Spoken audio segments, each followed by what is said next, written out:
To show their determination, Octave Garnier and his associates proceeded from words to action in a new, even more spectacular raid. Some weeks later, on March 25, 1912, the Bono gang stole a car on the way to Montgeron. 3 hommes sont arrêtés avec leur véhicule sur un bord de route lorsqu'arrive une de Dion-Mouton. Là, les 2 personnes, les 2 conducteurs et son passager pensent que ce sont des ouvriers qui travaillent, s'arrêtent puisque la route est barrée.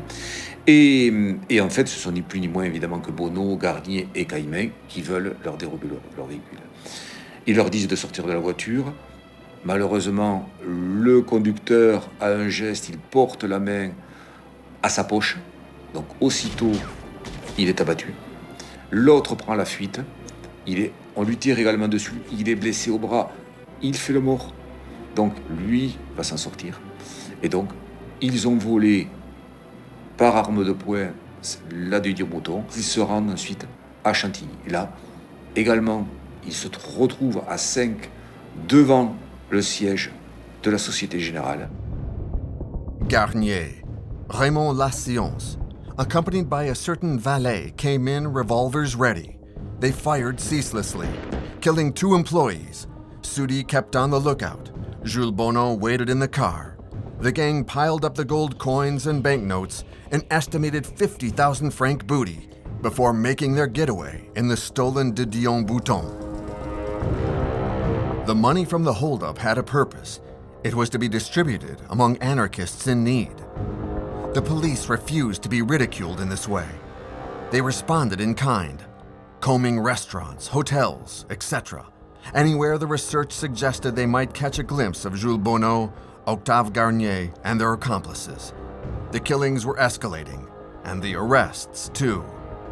On March 30, 1912, Sudi was arrested. They found a pistol and a capsule of cyanide in his pocket.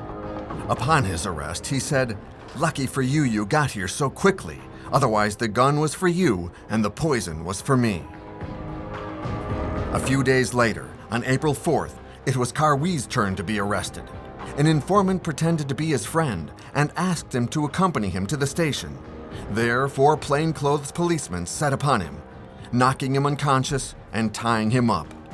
"What an arrest! What a story for tomorrow's newspapers," he told the police. There again, revolver and cyanide capsules were found, but no confession. Superintendent Juin was on a roll. 2 arrests in less than a week, and his luck was to keep up. On April 7, Raymond Caïman, the famous Raymond Lascience, was arrested too. They found weapons on him as well as a large sum of money, whose provenance he was unable to account for. Angry, Raymond threatened the superintendent. "You've arrested me, but the others will continue. You'll never see the end of this." This provocation seemed to be the credo of the Bono gang. However, by the end of it, Superintendent Juin was convinced of this. Despite their convictions, the thugs of the Bono gang were dropping like flies. On April 24, the hunt for the anarchists was back on. Elie Monnier was arrested. Juin was on a mission. He might be able to achieve the arrest of the entire Bono gang in under a month. Le piège se referme d'abord parce qu'il y a beaucoup d'indiscrétions, etc. Il y a dans le milieu anarchiste, à l'époque, les mouches, c'est-à-dire que c'est des gens qui sont infiltrés, qui renseignent dans le milieu anarchiste ou qui sont coincés, des anarchistes eux-mêmes, ou des policiers infiltrés. On ne fait pas de vraie police sans indicateur, il faut bien se le dire. On peut dire que le procédé est sale, peut-être bien, mais la police n'a pas la boule de cristal, et sans indicateur, il n'y a pas de bonne police. Donc, ils sont renseignés, ils savent qu'ils fréquentent le milieu anarchiste, et principalement, à Ivry, il y a un sympathisant qui a un entrepôt de vêtements à la Halle, et cet homme, qui est commerçant à Ivry, hébergerait toujours quelqu'un qui est recherché par la police et qui pourrait correspondre, d'après le signalement, à Bono. Donc ça, c'est une information qui arrive à la sûreté et qui vient visiblement du milieu d'un sympathisant anarchiste. Juin decided to check out this information. He went to Ivry, interrogated the sales clerk, and decided to seize the apartment that was below the shop. With Inspector Colmar, He climbed up to the first floor, and then the unthinkable happened. Il pousse la porte et il se retrouve face à Bono, qui est là, et qui lui tire dessus ouvertement avec un pistolet automatique. Et Join, qu'est-ce qu'il a pour se défendre? Comme son adjoint, l'inspecteur Colmar, une canne ferrée à un bout. Donc on voit sur les gravures d'époque, il frappe quand même Bono avec, il lui en met un coup, mais c'est pas suffisant face à un pistolet. Join est tué, il s'écroule, Colmar est blessé, et Bono s'enfuit par la fenêtre.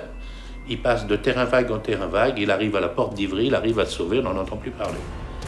Voilà. Évidemment, le décès du commissaire Join est une affaire sans précédent parce que policier abattu par Bono, le chef adjoint de la sûreté qui plus est, ça va remuer les foules un petit peu. Alors au sein de la police, ça durcit un petit peu la volonté. On se dit bon, il a tué Join, parce qu'à l'époque, il y avait la peine de mort, elle existait, la guillotine. Mais en général, lorsque on s'attaquait à un policier, qu'on tuait un policier, on peut en penser ce que l'on veut, mais c'était la peine de mort assurée parce qu'il n'était pas pris vivant. Comme ils disaient à l'époque, ils aimaient dire la viande de poulet a un prix. Bono was slightly injured in the hand, and he was now on the run. But his escape was well thought out. He did not hurry. He looked for a new hideaway.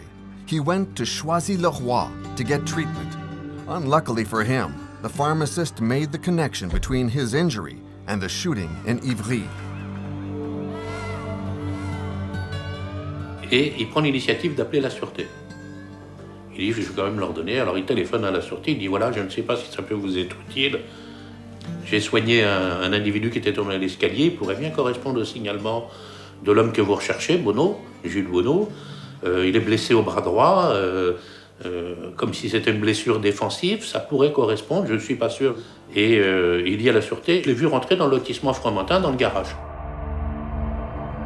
In Choisy-le-Roi, many anarchists assembled around Mr. Fromentin, a banker who was as wealthy as he was libertarian. This is where Bono found his shelter, in the garage of a certain Mr. Dubois. On the morning of April 28, 1912, the house was surrounded. Police went into the garage to question Dubois. Dès que Dubois les voit, il commence à parler un peu fort et il tire.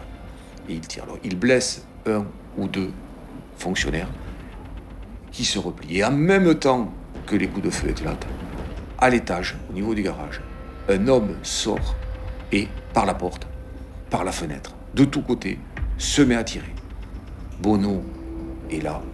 La maison dans laquelle il se réfugie, le garage, est entouré désormais par des dizaines et des dizaines de policiers et commence dès lors le siège du garage du Bois.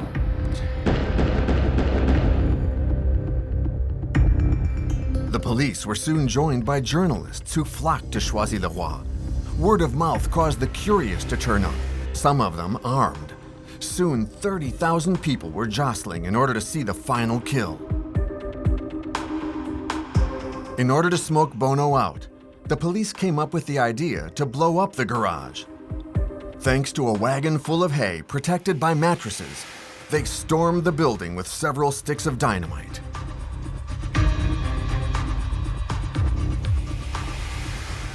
Ils avancent tant bien que mal, ils arrivent à la porte du garage. Bon, premier problème, le cordon s'éteint, donc ils sont obligés, sous le feu nourri plus ou moins, de revenir pour le rallumer. Bon, bref, finalement le cordon finit par s'allumer, la charge explose. On attend l'explosion du garage, finalement, première explosion, le garage est quasiment intact. La charrette recule, revient donc vers le positionnement des officiels, et quelques dizaines de minutes plus tard, revient mais avec une charge beaucoup plus puissante. Et là, effectivement, la charge explose et ne laisse du garage que des décombres. Dubois meurt dans l'explosion.